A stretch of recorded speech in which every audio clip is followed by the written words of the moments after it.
apologize if I don't pronounce your name right, but Stephen Leyva, Smartish Pace, was born in New Orleans, Louisiana, raised in Houston, Texas. He is the author of 2 collections of poetry, the Understudy's Handbook from Washington Writers Publishing House in 2020, and the Opposite of Cruelty from Blair in 2025. Please welcome Stephen.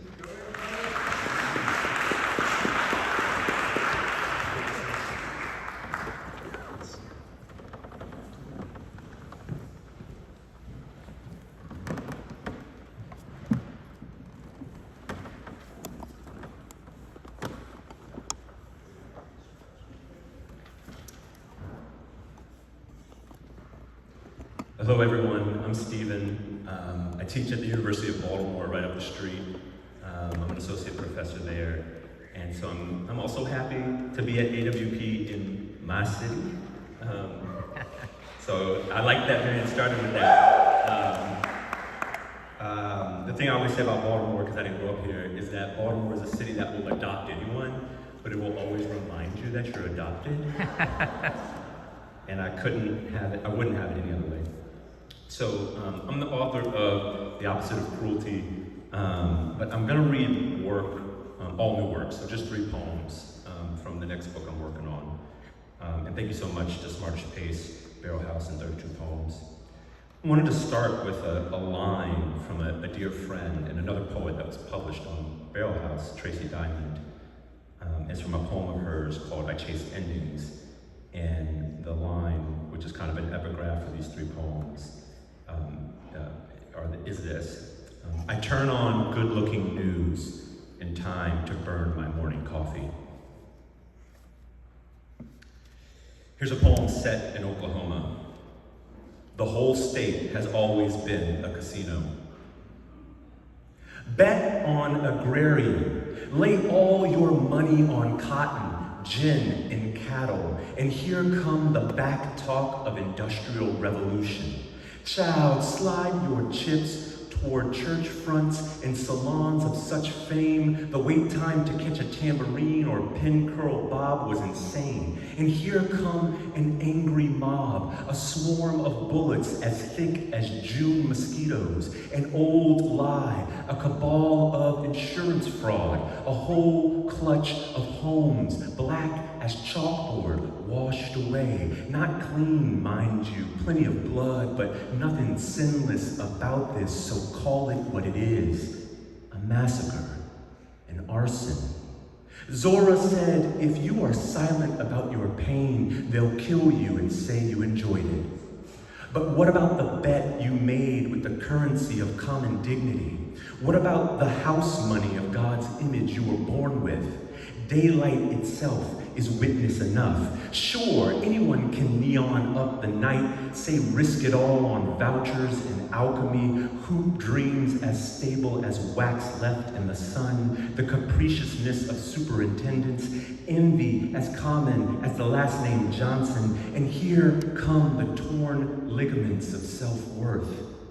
Bet on competence, pudding proof, and sky blue facts, on the weight of Coach of the Year, on hard work, on self-determination, on yes we can, on side hustles, on one day they'll see. And here come the sheer ignominy of folks with big mediocre energy. There aren't too many ways to say shameless, but God help us if the parades of it ain't always packed. Like a revival tent in the 50s. Like a sold-out show at Kane's Ballroom. Bet on oil, and here come a dead planet. Bet on breath, and here come a pandemic. Bet on yourself, and here come the picket signs of who am I outside your heart. Bet on history, and it repeats like a drum loop. And who am I to entice you towards doom scrolling these lines? Who am I to ask of language anything other than to signify? Who am I to bet on the agility of beauty? Thanks. This poem's called Antiphonal, and it's going to reference the third Monday in January. Everyone know what the third Monday in January is?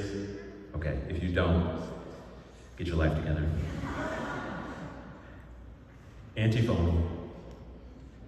And true, every chant begins by repeating silence. And the unsalted road has an ear of snow. And the cardinal mocks the barren maple oak.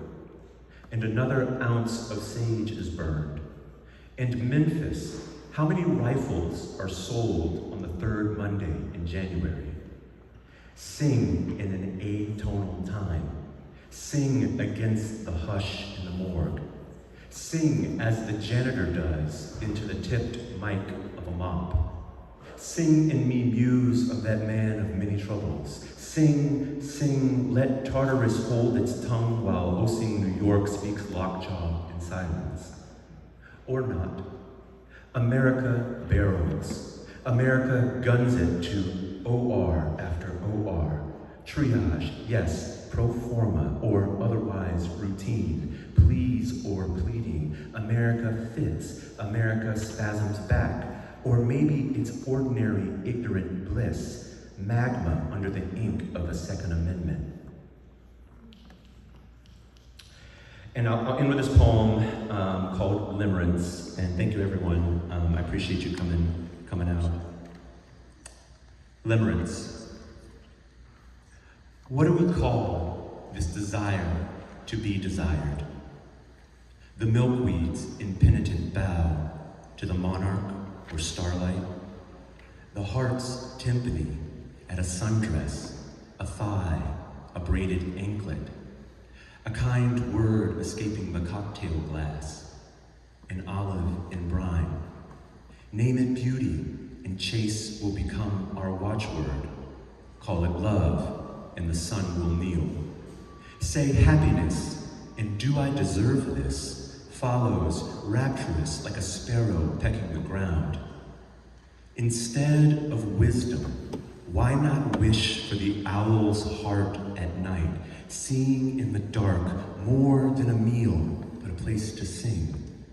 Don't imagine a dirge for the Eden. Conjure and exhale instead, the hoot of being alive. Name it, whatever you like. Thank you.